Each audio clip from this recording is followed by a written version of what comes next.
प्रिय भक्तों, आज हम लोग देवशयनी एकादशी व्रत कथा का श्रवण करेंगे। अर्जुन ने कहा, हे श्री कृष्ण, आषाढ़ मास के शुक्ल पक्षी एकादशी का क्या व्रत है? उस दिन किस देवता का पूजन होता है? उसका क्या विधान है? कृपा कर यह विस्तार पूर्वक मुझे बताएं। भगवान श्री कृष्ण ने कहा, हे धनुर्धर, एक बार नारद जी ने ब्रह्मा जी से यही प्रश्न पूछा था। तब ब्रह्मा जी ने कहा कि नारद, तुमने कलयुग में प्राणी मात्र के उद्धार के लिए सबसे श्रेष्ठ प्रश्न पूछा है, क्योंकि एकादशी का व्रत सभी व्रतों में श्रेष्ठ होता है। इसके व्रत से सभी पाप नष्ट हो जाते हैं। इस एकादशी का व्रत देवशयनी एकादशी के नाम से जाना जाता है। इस व्रत को करने से भगवान विष्णु प्रसन्न होते हैं। इस संबंध में तुम्हें एक पौराणिक कथा सुनाता हूँ, ध्यानपूर्वक श्रवण करो। मानधाता नाम की एक सूर्यवंशी राजा थे। वह सत्यवादी, महान तपस्वी और चक्रवर्ती थे। वह अपनी प्रजा का पालन संतान की तरह किया करते थे। उनकी सारी प्रजा धन धान्य से परिपूर्ण थी और सुखपूर्वक जीवन यापन कर रही थी। उनके राज्य में कभी अकाल नहीं पड़ता था, कभी किसी प्रकार की प्राकृतिक आपदा नहीं आती थी। परंतु ना जाने उससे देव क्यों रुष्ट हो गए। ना मालूम राजा से क्या भूल हो गई कि एक बार उनके राज्य में जबरदस्त अकाल पड़ गया और प्रजा अन्न की कमी के कारण अत्यंत दुखी रहने लगी। राज्य में यज्ञ होने बंद हो गए। अकाल से पीड़ित प्रजा एक दिन दुखी होकर राजा के पास जाकर प्रार्थना करने लगी, हे राजन, समस्त संसार की सृष्टि का मुख्य आधार वर्षा है। इस वर्षा के अभाव से राज्य में अकाल पड़ गया है और अकाल से प्रजा मरी जा रही है। हे भूपति, आप कोई ऐसा जतन कीजिए जिससे हम लोगों का कष्ट दूर हो सके। यदि जल्द ही अकाल से मुक्ति नहीं मिली तो विवश होकर प्रजा को दूसरे राज्य में शरण लेनी पड़ेगी। प्रजाजनों की दुख भरी बातों को सुनकर राजा ने कहा, आप लोग सत्य कह रहे हैं। वर्षा न होने से आप सभी बहुत दुखी हैं। राजा के पाप के कारण ही प्रजा को कष्ट भोगना पड़ता है। मैं बहुत सोच विचार कर रहा हूँ, फिर भी मुझे अपना कोई दोष दिखलाई नहीं दे रहा है। आप लोगों के कष्टों को दूर करने के लिए मैं बहुत उपाय कर रहा हूँ, परंतु आप चिंतित ना हों, मैं इसका कोई ना कोई उपाय अवश्य ही करूँगा। राजा के इस प्रकार वचनों को सुनकर प्रजाजन आशा लिए मन में चले गए। राजा मानधाता भगवान की पूजा कर कुछ विशिष्ट व्यक्तियों के साथ वन की ओर चल दिए। वहाँ वह ऋषि मुनियों के आश्रमों में घूमते घूमते अंत में ब्रह्मा जी के मानस पुत्र अंगिरा ऋषि के आश्रम पर पहुँच गए।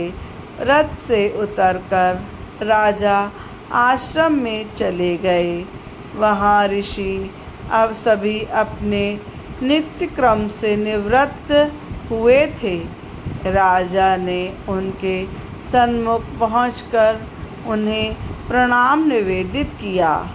ऋषि ने राजा को आशीर्वाद दिया, फिर पूछा, हे राजन, आप इस स्थान पर किस प्रयोजन से पधारे हैं, सो हमें बतलाइए। राजा ने कहा, हे ऋषिवर, मेरे राज्य में 3 वर्षों से वर्षा नहीं हो रही है।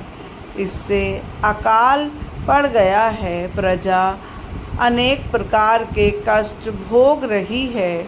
राजा के पापों के प्रभाव से ही प्रजा को कष्ट मिलता है, ऐसा मैंने शास्त्रों में सुना है।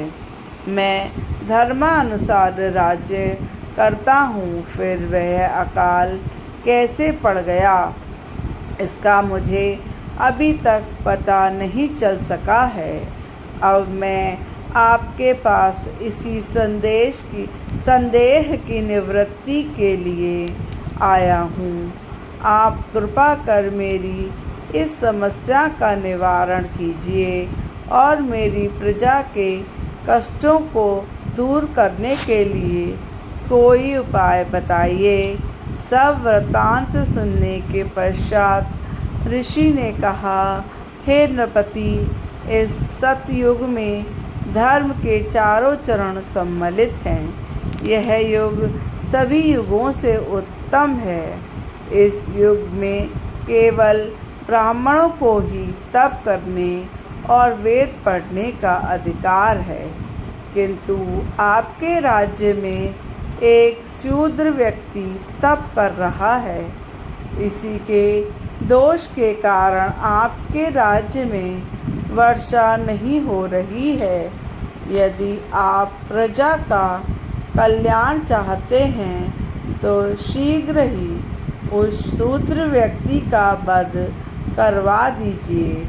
जब तक आप यह कार्य नहीं करेंगे, तब तक आपके राज्य में अकाल की पीड़ा से कभी मुक्त नहीं हो सकता है।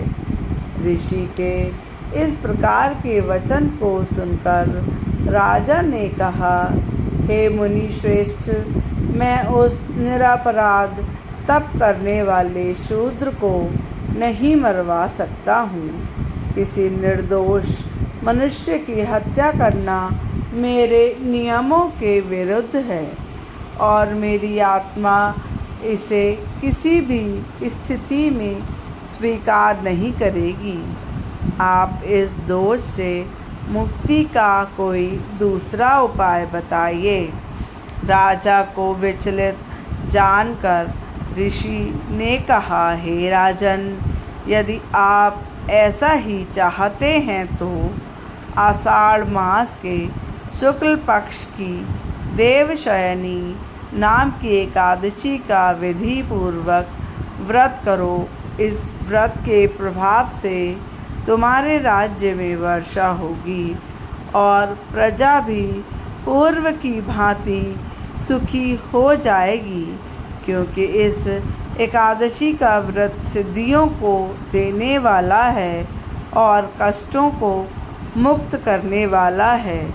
ऋषि के इस प्रकार के वचनों को सुनकर राजा अपने नगर वापस आ गए और विधान पूर्वक देवशयनी एकादशी का व्रत किया। इस व्रत के प्रभाव से राज्य में अच्छी वर्षा हुई और प्रजा को अकाल मृत्यु से मुक्ति भी मिल गई। इस एकादशी को पद्मा एकादशी भी कहते हैं। इस व्रत को करने से भगवान विष्णु सदैव प्रसन्न होते हैं। अतः मोक्ष की इच्छा करने वाले मनुष्यों को इस एकादशी का व्रत अवश्य करना चाहिए। चतुर्मास व्रत भी इसी एकादशी व्रत से आरंभ किया जाता है।